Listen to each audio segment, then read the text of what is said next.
Hi, good morning. My name is Lisa Dublin, and this just came to me my 31-day challenge on YouTube, and I think I'm live also on LinkedIn this morning. Wherever you are, good morning to you. And I just put up a quote on the screen that I wanted to discuss. And actually, just before I went live, I checked my phone and I saw a very interesting article about youth unemployment in Canada, and I also want to touch on that with what we're going to speak about today. So, let's begin. Can you hear me okay? Let me know if you can hear me. I've had some mic challenges, so I pulled out my this one. Let's see if this one works as well. Here's this quote from Bob Proctor, well-known trainer, training and development expert. You know, somebody I follow very closely. He's passed now a couple years now, but his words and his wisdom, they do live on. And he said this: the secret in life is to discover what you want to do and then dedicate your whole life to pursuing it. Now, of course, for those of us who are believers, we would begin with, what does God want you to do? Okay. What is your calling? The person who made you, what does he say that you should be doing? Once you find it, once you know what it is, pursue it with all that you have. Now, so this is the art, this is the quote that, is like our grounding foundational quote for the day. But here's this article from CBC that I'm going to just take a couple minutes to read to you. Okay, bear with me.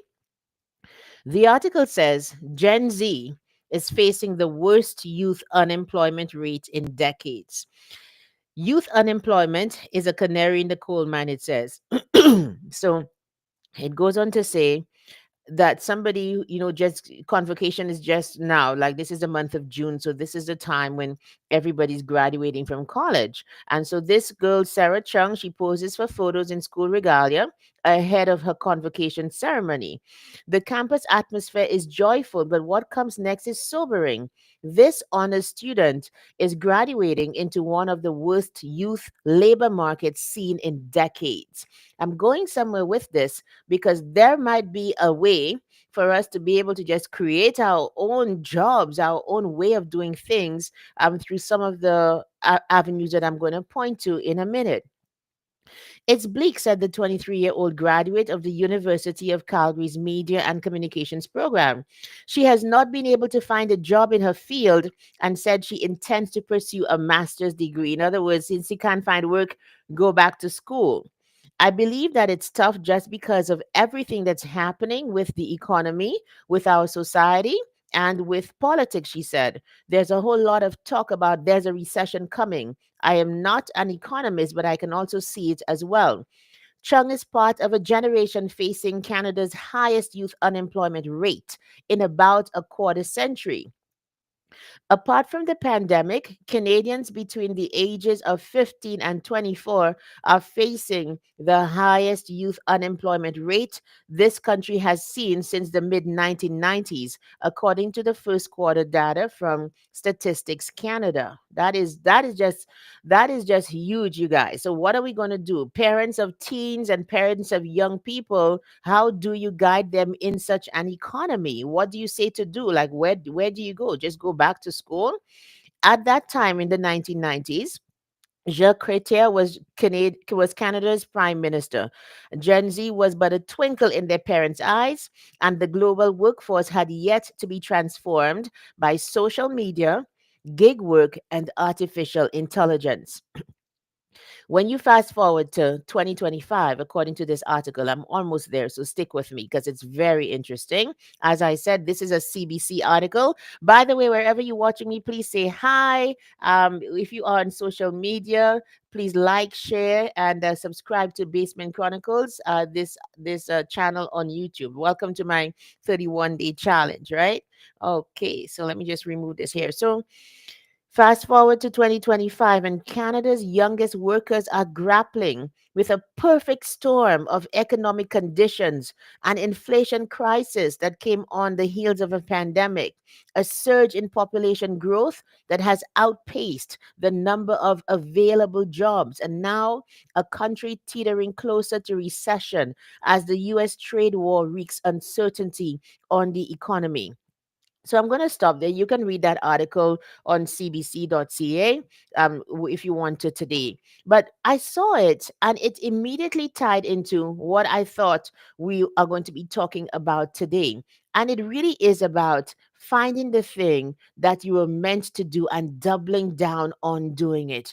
Yo, I'm just so fired up about that these days, especially because it's been such a long journey to finding my own niche and my space in the field of communication, and knowing that like me, there are other people who is very clear what they're good at, but they keep on going after other things that might be easier in the moment, might be tradition for them. It might also be, let's see what else it could be, it might just simply be available. So let me tell you a story about a speaker, because this is the field that I'm in, and these are the things that I want to talk to you about. By the way, if you don't have much time and perhaps you're running out the door, this is what you can quickly do, right? Just in case you want to find out more, there is you could there I'm having a program called Find Your Fire, turn your voice into a career, turn it into income for you. So scan that QR code very quickly on your way out, and when you get to work, you can just sign up for a free consultation with me. But I want to tell you a story about a speaker who from very early said that she was going to be a speaker in her teens, I kid you not. And now this young lady is all over the world speaking, because from very early it was a non-traditional pathway, and she said to herself, this is what I wanted to do. She was the typical kid, talkative, always the one getting into trouble for her mouth at school. And I'm not sure who she saw, I forgot whether it was Eric Thomas or an older speaker at the time, but she purposed in herself, I'm going to be a speaker. I don't want to be anything else. This is what I want to be. I want to get on stage and inspire people. I want to use words, the gift of the gab that God has given me, for me to bless the world, make an impact, and make an income. She's in the UK, right? And so she grew up on, like, in, well, not the slums in the UK, but it was a depressed area, let's put it that way. And this girl rose from those very humble beginnings to now having a I think at this point, a seven-figure business where she's speaking. She's based in Dubai right now. All she's doing is using the gift that God gave her for her to make a living. One of the things that I've begun to pray for my kids right now is that not that they would be this or that, but that they would walk in their calling. And I think it's a prayer that no matter what age you're at, that it's something that you need to address, that you need to take a good look at for so many reasons. There's the sole reason, the fulfilling reason of walking in and doing a thing that you feel led to do. The joy that comes, the ease that comes with doing what you know is easy for you to do, difficult for others, but you could do it all day, whole day. You could do it free, you could do it paid, because you just love it. You're good at it, you are passionate about it, and you care about it enough to gift people to it. There's the sole reason for wanting to walk in your calling. Let me just put that quote up again, and as we go to the other reasons, I think perhaps a little less woo, a little less woo reasons, and a little more like practical why you should be doing the thing that you like, the thing that you're passionate about, the thing that makes that it just lights you up. It solves a problem. So it's at the intersection of my talents, what people want, what I can do, what will make money for me. It checks all these boxes. That is what speaking does. Whatever your talent is, if it checks those boxes, that is where you should be heading. So let's go back to that quote again, and we go to the second reason. So there's the sole reason. Pursue what you want to do. Pursue what you're good at. It satisfies your soul like no other. You don't feel like you are working. When I come on here and I go live, I'm speaking. when I step on stage. I just had a presentation last on Friday, I believe it was, and I was speaking to young people in a gym, just encouraging them, to go after their goals and how exactly they should do it. And just seeing those young faces starting out very shy, and then opening up a little bit to me, and even afterwards coming up and saying, "Hey, this was useful. That lit up my soul. That is what I'm called to do." Here's the quote again from Bob Proctor: "The secret in life is to discover what you want to do and then dedicate your whole life to pursuing it." You guys tell me if I need to know whether you're hearing me okay. Say hi if you are here this morning. If you're watching this on the replay, by all means, just type replay. But I need to know that you're out there, that you're watching this live. Okay. Here's the other reason, the practical reason. Life has gotten very hard economically. And we know the old adage, which is very true, that you need more than one stream of income to be able to make it. Instead of going after things that you have to do a ton of work for, that you have no interest in, just to make an income. If you have a passion, if you have a thing that you do well, a gift that's easy for you and difficult for others, if you answer a solution for people with that gift, why not pursue it? And I want to make a pitch for those people who have the gift of the gab this morning, that it could literally be something that you build on the side of your 9 to 5. I know not many people are called to be entrepreneurs. They're not going to just run out and leave their jobs. Nobody's saying that.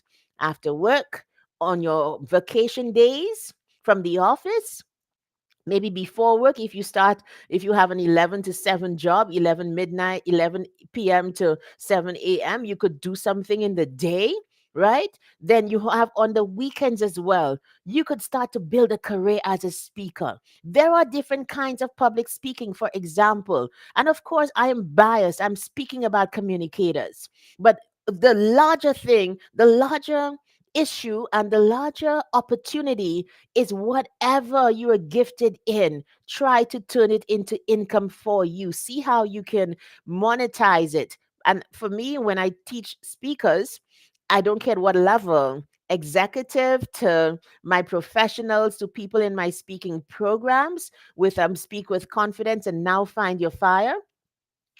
I always emphasize, make an impact and make an income, because speaking is serving. So if you have this gift of speaking, the one thing that you should be doing is deciding what kind of speaker you are. Actually, can I tell you that I actually have this, if you scan this QR code, then you can go download this questionnaire. It's very short. It doesn't take more than 3 minutes, I promise. And it will tell you whether you cut out to be a speaker, and what kind of speaker perhaps you are. So scan this QR code and go find out if speaking could be a valuable career path for you. If you have a youth as well, I'd like you to let that person do this test as well. Okay, some questions might not apply, because it's just occurring to me, meeting all of these young people and knowing the story of somebody I know from afar. Her name is Haley Molender. That's who I was speaking about, with that story of the girl who always wanted to be a speaker. Knowing that story, I'm like, wait a minute. There are hundreds more Haley Molenders out there, hundreds more people who literally want to make speaking a career, even though there's nobody else in their purview doing that. It is a viable career. And I don't know that there are many youth speakers right now. So it could actually be something that you do, even though you're a teen, a young adult. It can be a career choice for you. So that's the practical economic reason for pursuing this gift. And if it's not speaking, can I ask you, what else are you doing? What are the other streams of income that you are creating or pursuing right now? Because, like, we live in Canada, yeah, exactly. But just because of how the world is, I think there's so many reasons to have multiple streams of income. Far less doing, or far more, when you are pursuing something that you love and that you can do easily, that makes an impact and makes an income. As I was saying, there are so many different kinds of speakers. let's talk about the impact that people make. Let's talk about now emotional impact, that kind of thing. So we have keynote speakers, those people who pursue an idea and are known for it. You get to that when you really get into the field of expertise that you are in, and you become a thought leader. People want to hear what you have to say on the matter, perhaps because you have exceeded expectations in that industry. Perhaps you've been speaking about it quite a lot, and people are like, hey, come on my stage. I want to hear what you have to say about it. All of the things. Okay. So that is the keynote speaking. The most common one, if you are starting out as a career as a speaker, and that's exactly what we focus on with the Find Your Fire program, is to be that guest speaker, to be that person who goes out and, at people's conferences, one day affairs, maybe in a school, etc. You get invited to speak. You can make a living like that. And it's not a matter of, oh, you can't do it because you have the 9 to 5. You can take a day off from work. You can apply for vacation. I know for sure in Canada it doesn't depend on what well, it depends whether you have blackout times, whatever, but it's pretty easy if you have your holidays stored up and you have not exceeded your vacation days to take a day of vacation and go pursue that career. It's quite possible. I did it all the time when I still worked in the office. I would apply for my vacation days, not sick days. Do the thing properly with integrity, because if you do it with integrity, then you're going to get integrity back when you finally pivot full time. I'm very big on those kinds of things, right? And so that would be the guest speaker. Do you know you can also make a living on the side as a corporate trainer or somebody who's a workshop facilitator? Do you have a process, a thing that you can do that has steps in it that you can teach people? You We like to wait for people to validate us, to put us on their platforms. What else? To tell us that we are good at something. And that's one thing I learned very early, that you cannot wait on people to discover you. Can you bake a cake? Hmm. Can you do taxes? Can you put makeup on expertly? If you can teach something, and you're not at the expert level, you're not at a level 5 as a maestro in the field, but my goodness, can you start with the people who don't know anything in the field? So if you like at a 3 in putting makeup, you mean to tell me you can bring together 5 people, 6 people, come together for a trial run to do your workshop on how to put on basic everyday or day makeup, as they call it. Back in the day when I did my certification, it was called day makeup. I don't know if that's still a thing, right? But day makeup is different from like night makeup. Obviously, night makeup is more dramatic, etc. But you can do that. Being a workshop facilitator is a bona fide way of bringing in extra income. You just need to know how. And we stop to think of, we only think of speakers as the keynoters, the guest speakers, those who are in jacket and tie or heels and a nice little sheath dress getting on stage. But public speaking is being able to communicate a message to an audience. It could be an audience of 2, could be an audience of 100, an audience of 1,000, etc. I think what lives like this do is validate what's out there. You can be a workshop facilitator. That could be your side hustle, that you are that person who runs a certain workshop perhaps once a month. I'm still doing consultations for Find Your Fire, by the way. And one of the ladies who has done a consultation with me, what she does is every month she works for the government of Alberta, and every month, she runs a paint and sip workshop somewhere. Every month in the city, she's running one of those. She's booked and busy right now because it's a Father's Day coming up. So she's being very creative. Father and me, daddy and me, that kind of thing. She did the same thing for Mother's Day. You get creative in sessions like this, in programs like this, to know what is available to you. And she's still working her 9 to 5.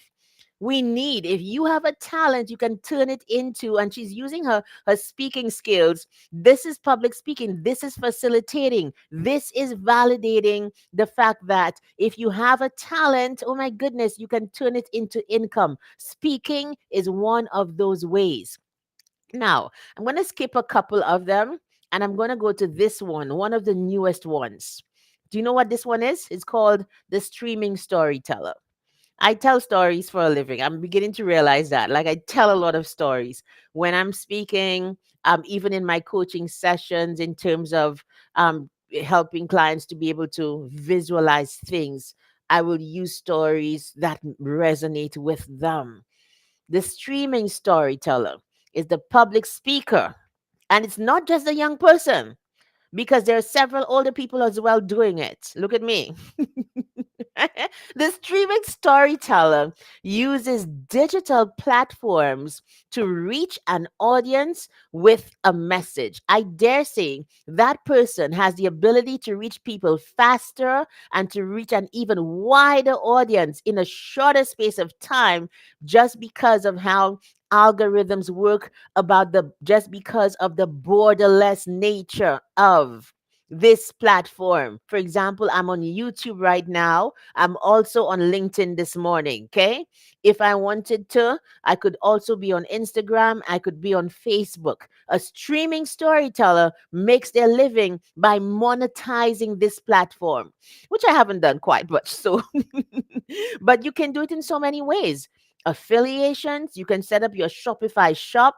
Like, I'm kind of looking into my Basement Chronicles merch and that kind of thing. But can you imagine that with this gift of speaking, it can lead to other things that even before or after you step on stage or you step on this digital stage, that you can still be making money. Another thing about the streaming storyteller public speaking profile is that the timeless and the asynchronous nature of it. So I've done this live. I can repost it. I can chop it up into little reels. I can put it out there on TikTok. It can go on Instagram. It can go on Facebook Shorts, or something, or you can go on YouTube Shorts. The opportunities are endless. The opportunities are endless. Now, I am a big proponent for everybody can speak. And I also believe because of that, we need to have standards. We need to know how to do it properly. So when I ran my Speak with Confidence program, I run this program once a year. And it was last run from April to May of this year. We just completed cohort 9. The next cohort is going to be from March to April 2026. And what the students learn, many professionals, some entrepreneurs, what they learn in that program are the fundamentals of speaking, that you need to have the right attitude to your audience. You need to have the right attitude to speaking in itself, to know exactly why you are there. You're not there to look good only, but you're there because you've got a message to deliver. And the more you focus on that, is the less self conscious you become, and the more you get into the attitude of serving people. So it's also about content delivery, about your personal style, leveraging that, and being comfortable with the different mediums available to speakers nowadays. But the thing is, you need to know those fundamentals, and I baked it into Find Your Fire, because this time we take it a step further. It's not a matter of how you say it. First, find your fire. I'm so excited, you guys. It's also a matter of what you want to say. It's a matter of what do you want to say to the world. If you had 10 minutes to live and they put you on top of Mount Everest and be like, shout to the entire world, what would you be yelling out there? Hey, you need to know this. And we help you to discover what that, hey, you need to know this is. We call it your visceral message, because when you know it and you believe it from deep within, that is one of the pillars of having influence without even saying anything. That first step is to deeply believe in what you are saying. How many of us are there? So sometimes when I coach executives, which I do in my I have a one-on-one program for executives, and Obviously at that level, there's a lot of politics that comes into play, and lots of shenanigans in boardrooms and that kind of thing. And one of the things executives need to know how to do is to have a certain level of authenticity even when you don't feel it. And it's not a matter of putting it on. I teach them to find a thing to believe, find a thing that is true about it. And honestly, like, if there's nothing that can be true, which is never the case, because life is never black and white, then if there's nothing that can be true about it, maybe you should not be pushing it, talking about it, supporting it, sharing it, that kind of thing. But it's very true, when you have a visceral message, when your message comes from your belly, people feel it all the time. That is one of the markers and one of the ways to gain influence without waving that flag to say, I am here. No, begin with how deeply your conviction is for what you're talking about. That raises and that waves a, a larger flag than if you were actually like waving a flag in people's faces. I swear that's what it is. So I know I've spoken about speaking, but it's a story I want to leave with you about this young girl who said, I want to be a speaker. I want to be a speaker. That's all I want to be. I want to be a speaker. And that's what she is right now, speaking all over the world. I feel like we need to give ourselves and our children, both camps, we need to look at ourselves as non-traditional. We need to give ourselves and our children more options. Not everybody's going to be a teacher. Not everybody's going to be an engineer. Not everybody's going to be a lawyer. Not everybody's going to be a prime minister, whatever it is. Okay. But what other options are there? What other jobs are there that are available that you love to do? And how can you, in an economy like this, as I read about with this article from CBC, how is it possible that you can create your own table? How can you create your own table? I'm saying to you that speaking is one way to do that. I gave you all of the different ways that are possible for you to become a speaker. If you do have that gift of communication, and if perhaps you have something to say, or you think you have something to say, even though but you might not be sure about it, you are just very good for this program, Find Your Fire. So, what is it for you? What do you have to say? What are you going to do? As let's move it away from speaking as we end, right? What are you going to do that can be another stream of income that is easy for you to do and difficult for others? How can you turn that into, just, you can still work the 9 to 5, but this could be the side hustle. This could be the thing that you do that on the weekends after work, on your days off. And you can even craft. I remember when I was getting ready to, I was still working my 9 to 5 and crafting my career as a speaker, as a coach. And I would like look at when the holidays would be. And I mean, this is while I still have my husband and my sons, running a family, running a home. So I thank God I have support. My husband's very supportive. Thank God for him. More importantly, however, is the organization of your time, to know that I'm building something on the side, so it will take more from me. I still need to satisfy the employer, but I used to have this quote over and over again. It says, you can't work 8 hours for somebody and come home and not work on your own goals. You're not tired, you're uninspired. Okay? Can I say that again for those of us in the back? You can't work 8 hours for somebody and then come home and not work on your own goals. You're not tired, you're uninspired. What I've discovered about life, when you are inspired about something and fired up about it, it overtakes the fatigue, it overtakes the weariness of life. It overtakes so much because you are eager, you are enthusiastic, you're excited about it.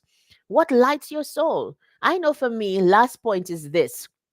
All this time I used to be working in an office. I had an administrative job, you guys. But what I enjoyed doing more than the administrative tasks were the random times I used to be called upon to do presentations for my office. Oh my goodness. My soul would light up. I can do this. When is the next one? Volunteer myself for it because that's who I am. That's where I was supposed to be. Calling leaves clues. The same way that they say success leaves clues, definitely calling leaves clues as well. So if like looking at your life right now, if you're looking for a side hustle, something that makes an impact and makes an income, and you do have this gift of communication, I want to invite you to at least have a call. It's a free compliment, it's a complimentary call. Let's talk about whether you can turn your voice into a career or into income. It mightn't be that you just turn things over in the next year or so, but what if you become known as the weekend guest speaker, the weekend person who does workshops and retreats? What if you have a going concern like that is lighting up your soul to make it easier and more palatable to face the dreary 9 to 5 that you don't even like anyway? Anyway, I'm going to stop here, you guys. I hope this brought value to you this morning. Let me end actually with the quote that I had put up so that you just kind of remember it as you go about your day to day. The secret to life is to discover what you want to do and then dedicate your whole life to pursuing it. For me, I'm right where I want to be in the field of speaking, communicating, writing, coaching. That's my thing. So that's what I'm going to be doing for the next while. Thank you for watching. And I'll be here tomorrow with another topic as I continue my 31-day challenge. This is day 18 done in the books. Tomorrow will be day 19 of the challenge, and the challenge is called This Just Came to Me. So please go and don't forget to like and subscribe and share this live in your networks, especially your little WhatsApp groups where all the family members are. You have people from different countries. Introduce them to this channel, Basement Chronicles, the channel. Okay. There's so much going on right here. Thank you, everybody.